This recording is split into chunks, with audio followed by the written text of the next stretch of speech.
ప్రేక్షకులకి నమస్కారం. గోపురానికి స్వాగతం.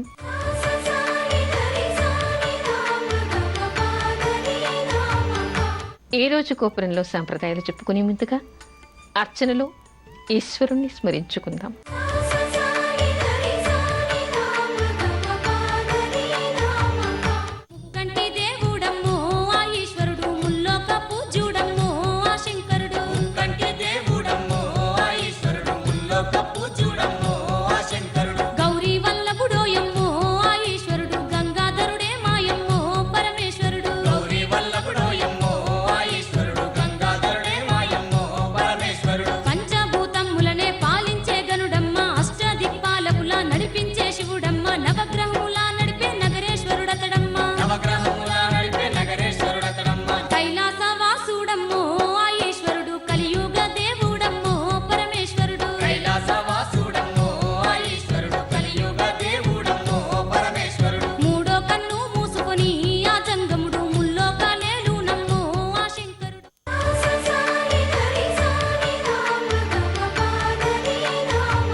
పదహారు సోమవారాల వ్రతం ఎలా చేయాలి? సాధారణంగా చాలామంది ఈశ్వర వ్రతం అని, స్త్రీలు సౌభాగ్యం కోసమని, పురుషులు ఈశ్వర అనుగ్రహం కోసమని చెప్పేసి సోమవారం ప్రదోష వ్రతం చేస్తూ ఉంటారు. జన్మాంతం కూడా చేసేవాళ్ళు చాలామంది ఉన్నారు. అలా కాకుండా కొంతమంది నియమనిష్టలతో కార్తీక మాసంలో వచ్చేటువంటి సోమవారాలు కానీ, లేదా శ్రావణ మాసంలో వచ్చేటువంటి సోమవారాలు కానీ మొత్తం చేస్తూ ఉంటారు. అలా కాకుండా ఎవరికైనా ఎప్పుడైనా దరిద్ర బాధలు ఉన్నా, పిల్లలు తమ మాటలు వినకుండా ఇంటి నుంచి వెళ్ళిపోయినా, ఎందుకంటే ఈ వ్రత కథలో మనకి సత్యనారాయణ స్వామి వ్రత కథలో లాగా 5 కథలు కనిపిస్తాయి. దానిలో ఒకప్పుడుట సుబ్రహ్మణ్య స్వామి పార్వతీదేవి మీద అలిగి బాలచేష్టల వలన ఇంట్లో నుంచి బయటికి వెళ్ళేట. అప్పుడు ఆవిడ కూడా శివుడి గురించి ఇలా 16 సోమవారాలు వ్రతం చేయటం వలన వెంటనే సుబ్రహ్మణ్య స్వామి ఇంటికి వచ్చేసట. అంటే ఇక్కడ పిల్లలు మాటలు వినకపోయినా, పిల్లలు ఇంటి నుంచి వెళ్ళిపోయినా, దరిద్ర బాధలతో బాధపడుతూ ఉన్నా, సౌభాగ్యం కావాలి అన్నా, సంపదలు పెంపొందాలి అన్నా, వంశవృద్ధి కావాలి అన్నా, అపమృత్యు దోషాలు పోవాలి అన్నా, లేదా ఏదైనా మనోభీష్టాలు నెరవేరాలి అన్నా, అవన్నీ కూడా ధర్మమైనవి అయి ఉండాలి.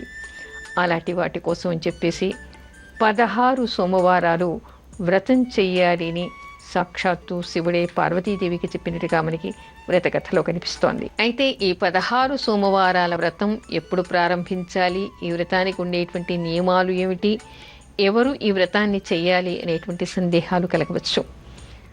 అయితే మీరు ఎప్పుడైనా కూడా ఈ 16 సోమవారాల వ్రతాన్ని ప్రారంభం చేయవచ్చు.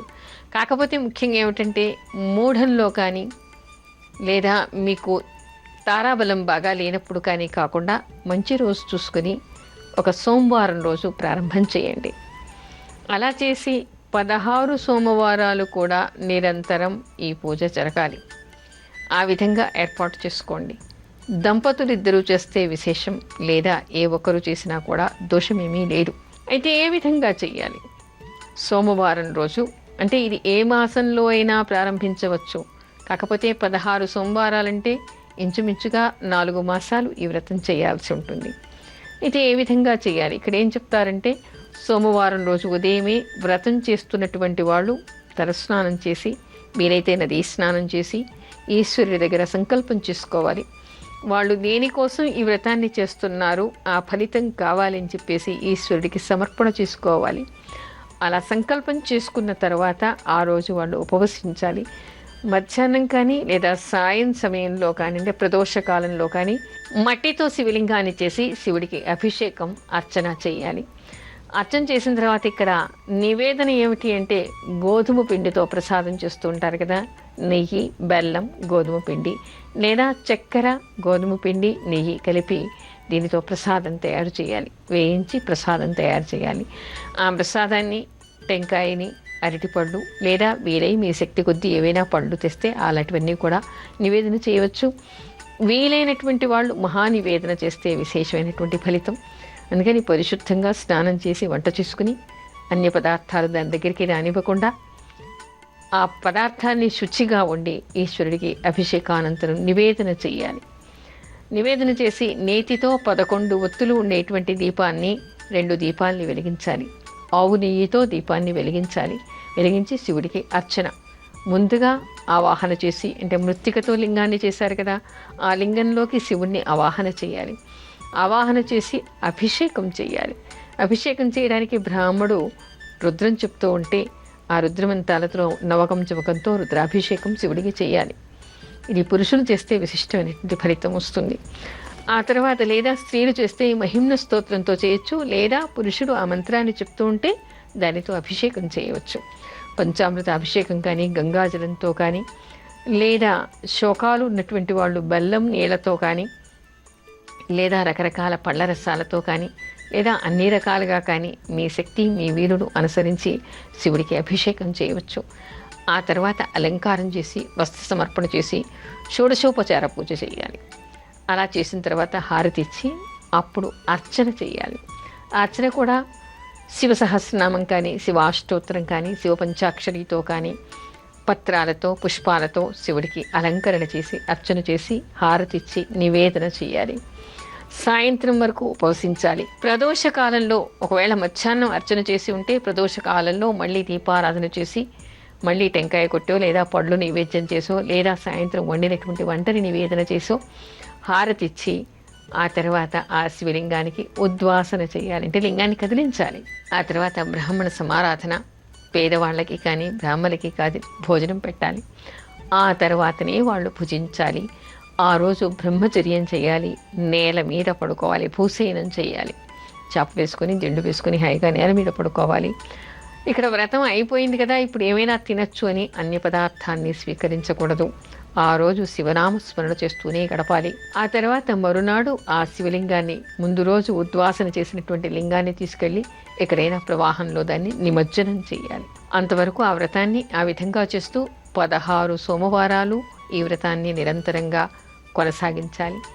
16 వారాలు అయిన తర్వాత కూడా 16 మంది దంపతుల్ని పిలిచి భోజనం పెట్టి వాళ్ళకి వీలై శక్తి ఉంటే వస్త్రదానం చేయండి, లేదా ఏదైనా రవికెలగుడ్డ లాంటిదైనా పెట్టి వాళ్ళకి తర్వాత భోజన తాంబూలాలు సమర్పించండి. అలా చేయటం వలన ఈశ్వరానుగ్రహం కలుగుతుంది అనేటువంటి విషయం మనకి ఈ వ్రతకథలో కనిపిస్తోంది. అయితే ఈ వ్రతకథా పుస్తకం కూడా దొరుకుతుంది. ఏ విధంగా చేయాలి, ఏ నామాలు అర్చించాలి, పార్వతీ నామాలు, శివుడి నామాలు అర్చన చేయడానికి అన్ని వీలుగా పుస్తకాలు దొరుకుతూ ఉన్నాయి. అందుకని ఆ విధంగా తెచ్చుకుని చేస్తే మీకు ఉండేటువంటి కష్టాలు పోయేటువంటి అవకాశం ఏర్పడుతుంది. అంటే కార్తీక మాసం కోసం ఆగకుండా, లేదా ఎప్పుడో ఇది ఈ సంవత్సరంలో ఇప్పుడే చేయాలి అనేటువంటి నిర్దేశం కాకుండా, మీకు ఎప్పుడు కష్టాలు వచ్చాయో, మీకు ఎప్పుడు మనోభిష్టాలు నెరవేరాలని మీరు సంకల్పం చేస్తున్నారో, మీకు ఎప్పుడు ఆటంకాలు ఏర్పడుతూ ఉన్నాయో అవి తొలగడం కోసం అని చెప్పేసి సోమవారం రోజు తిథిని చూడండి, మీ నక్షత్రానికి తారాబలం చూసుకోండి, ఆ తర్వాత ప్రారంభం చేయండి. మూఢం లేకుండా చూడండి. వజ్ర సమయంలో మీరు సంకల్పం చేసుకోకండి. ఆ విధంగా నియమాల్ని పాటిస్తూ మీరు సోమవారాలు 16 సోమవారాలు చేసి ఆ తర్వాత ఎవరికైనా దీపదానం చేయటం కానీ, వస్త్రదానం చేయటం కానీ ఇలాంటివి చేయండి. ఆఖరి సోమవారం రోజు ప్రతి సోమవారం భోజనం పెట్టండి, కానీ ఆఖరి సోమవారం మాత్రం 16 మంది దంపతుల్ని పిలిచి భోజనం పెడితే విశేషమైనటువంటి ఫలితం వస్తుంది. ఈశ్వరానుగ్రహం వలన మీకు ఏ పనిలో ఆటంకాలు ఉన్నాయో ఆ పనులన్నీ కూడా ఆటంకాలు తొలగి మీకు సక్రమంగా నెరవేరేటువంటి అవకాశం, సఫలం మీకు ప్రాప్తమయ్యేటువంటి అవకాశం ఉంటుంది ఈశ్వరుడి అనుగ్రహం వలన. అందుకని ఎవరైనా సరే మీకు మనోభిష్టాలు తీరడం కోసం అని చెప్పేసి 16 సోమవారాల వ్రతాన్ని చేయవచ్చు. అయితే ఎవరైనా ఇంత పెద్ద ఎత్తున బ్రాహ్మణ్ణి పిలిచి అభిషేకం చేసి మృత్తికతో లింగాన్ని చేసి చేసేటువంటి అవకాశం లేకపోయినా మీరు ఇంట్లో మీకు మీరుగా చేసుకోవచ్చు.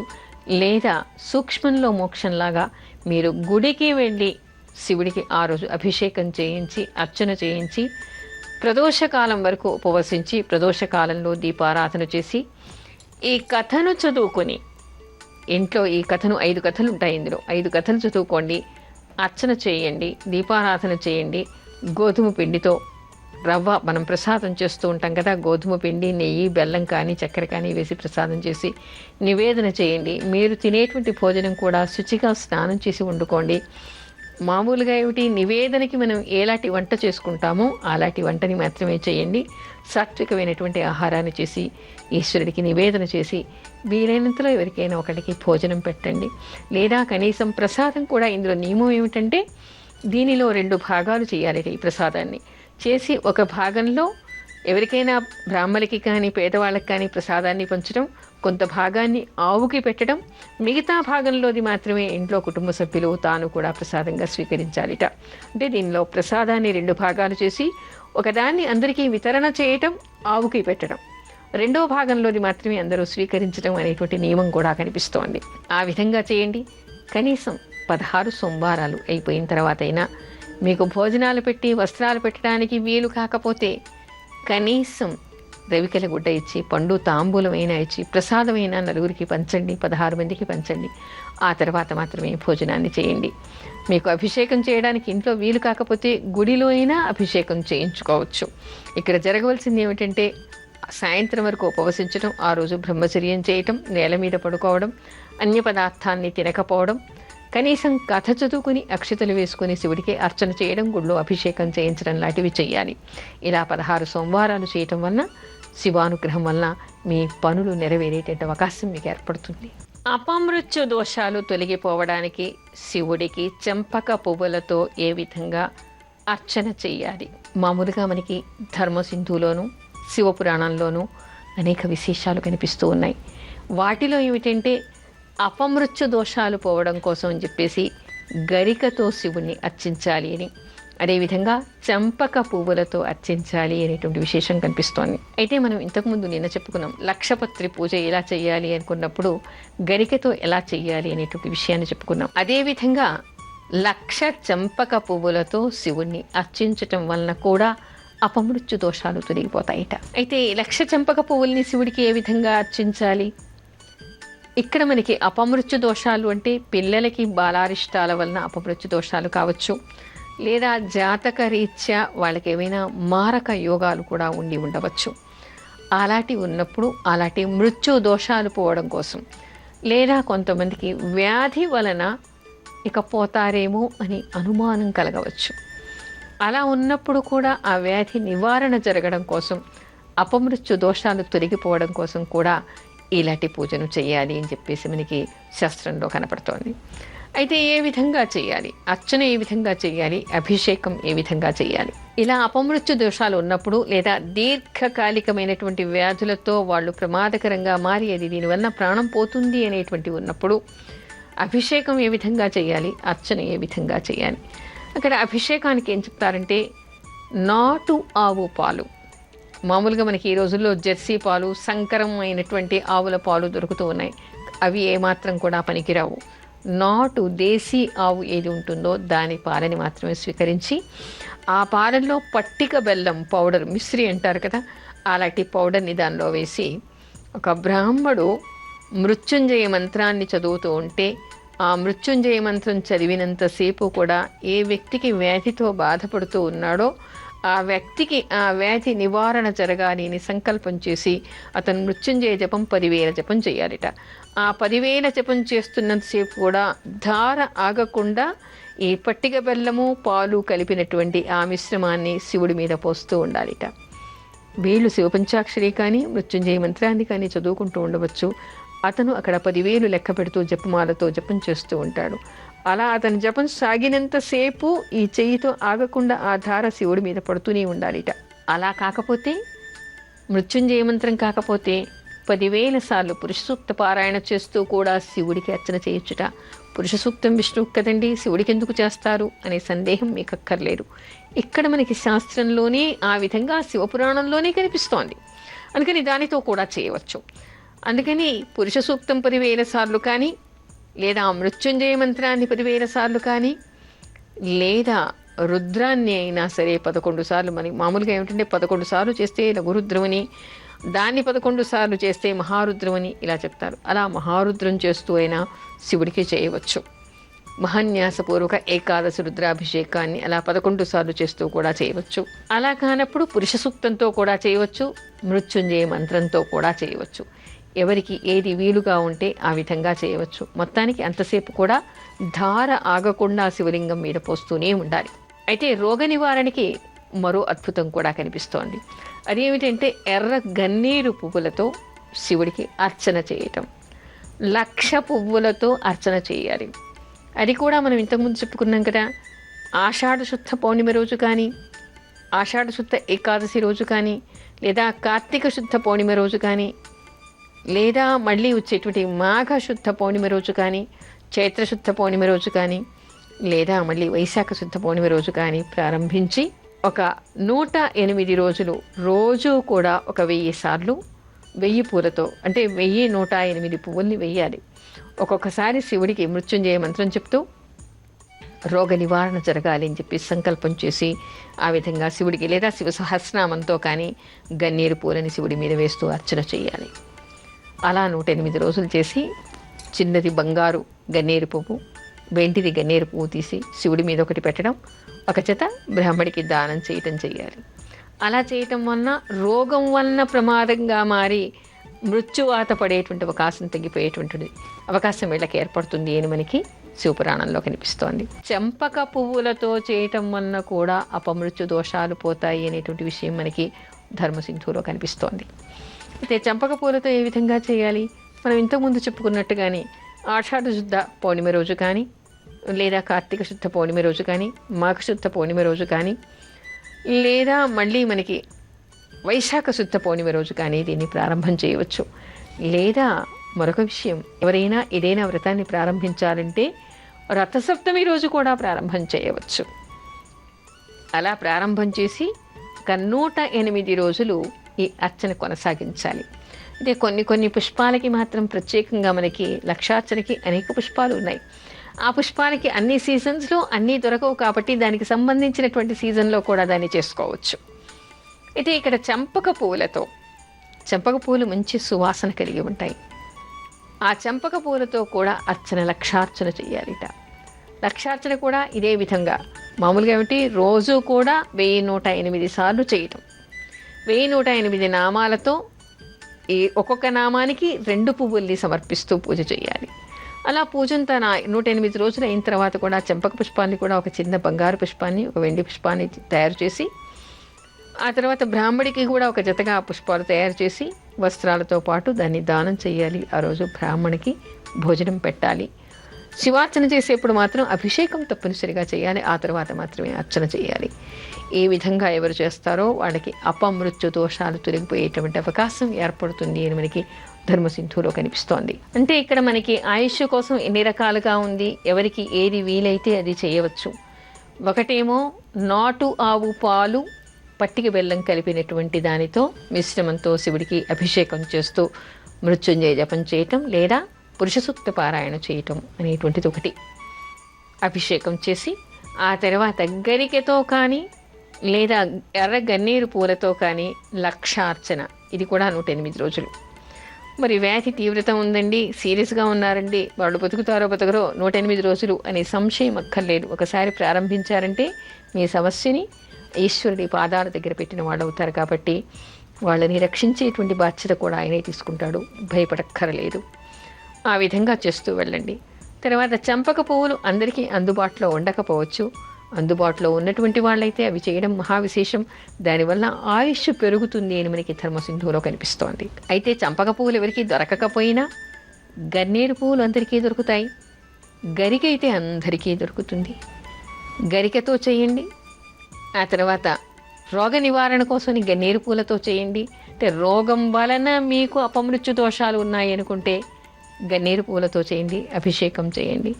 లేదు జాతకరీత్యా ఏదైనా అనుకోని సంఘటన వలన మీకు అపమృత్యు దోషాలు ఉన్నాయనుకుంటే గరికతో చేసినా, చెంపక పూలతో చేసినా కూడా విశేషమైనటువంటి ఫలితం వస్తుంది. అపమృత్యు దోషాలు తొలగిపోతాయి అని చెప్పేసి మనకి శివపురాణంలోనూ ధర్మసింధులోనూ కనిపిస్తోంది.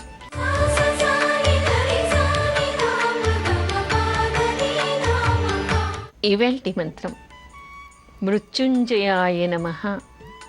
మీరు తిథివార నక్షత్రాల కోసం ఎదురు చూసేటువంటి అవకాశం లేదు, లేదా మీ నక్షత్రాలు మీకు తెలియవు, మీరు అవన్నీ కనుక్కోలేరు, ఏమీ చేయలేనటువంటి స్థితిలో ఉన్నారు, అలాంటప్పుడు ఏం చేస్తారు, గరిక బాగా దొరుకుతుంది, గన్నేరు పూలు బాగా దొరుకుతాయి, తీసుకురండి. రోజుకని నాటు ఆవు పాలు పట్టి బెల్లం కలిపి మృత్యుంజయాయ నమః మృత్యుంజయాయ నమః అనుకుని రోజుకసారి 1000 సార్లు అనుకొని ఆ పాలను శివుడి మీద పోయండి. మీకు దొరికినటువంటి గన్నేరు పువ్వుల్ని పెట్టండి. రోజు గరిక అందరికీ అందుబాటులో ఉంటుంది. గరికతో ఈశ్వరుడికి అభిషేకం చేయండి, అర్చన చేయండి. మీకు మంత్రాలు రావు, బ్రాహ్మడికి ఇచ్చేంత శక్తి స్తోమత మీకు లేదు, అలా అనుకున్న మృత్యుంజయాయ నమః మృత్యుంజయాయ నమః అనేటువంటి నామాన్ని చెప్తూ ఈశ్వరుడికి గరికను పెట్టండి. ఎవరికి ఆ అపమృత్యు దోషాలు ఉన్నాయో అవి తొలగిపోవాలని ప్రార్థన చేయండి. తప్పకుండా వాళ్ళకి అపమృత్యు దోషాలు పోయేటువంటి అవకాశం ఏర్పడుతుంది. అయితే ఒక విషయాన్ని మాత్రం అందరూ గమనించాలి. అపమృత్యు దోషాలు అనగానే అందరికీ చేయటం వలన ఫలితం ఉండదు అని కూడా తెలుసుకోవాలి. కానీ ఎవరు చెయ్యాలి? భర్త తన ముందర పోకూడదు అని భార్య చేయడం ధర్మం అవుతుంది. మీ పిల్లలు మీ కళ్ళ ముందర పోకుండా ఉండాలి. అక్కడ వాళ్ళు కూడా తీవ్రమైనటువంటి వ్యాధితో బాధపడే కంటే కూడా ముందుగానే జాతకపరంగా వాళ్ళ గురించి తెలుసుకొని ముందుగానే చేశారనుకోండి, ఆ రోగం తీవ్రతకి వెళ్లకుండా ఉండేటువంటి అవకాశం ఉంటుంది. మరీ ప్రమాదకరమైనటువంటి స్థితిలో ఉండి వాళ్ళే గుర్తించలేనటువంటి స్థితిలో ఉన్న వాళ్ళ కోసం చేశారనుకోండి, వాళ్ళ శారీరక బాధని వాళ్ళు భరించలేరు, అనుభవించలేరు. కానీ వాళ్ళకి కష్టం కలగకుండా ఉండాలి. ఇక్కడ అధర్మ విచక్షణ చేసి మాత్రమే ఇలాంటి పూజ చేయాలి. గోపురంపై మీ అమూల్యమైన సలహాలు మాకు తెలపండి. మా చిరునామా గోపురం, care of Zee Telugu, post box number 102, Khairatabad, Hyderabad 5,04,000. మా ఈమెయిల్ ఐడి gopuram.ztelugu@gmail.com. తిరిగి రేపటి గోపురంలో మరికొన్ని సాంప్రదాయాలు చెప్పుకుందాం. అంతవరకు సెలవు. నమస్కారం.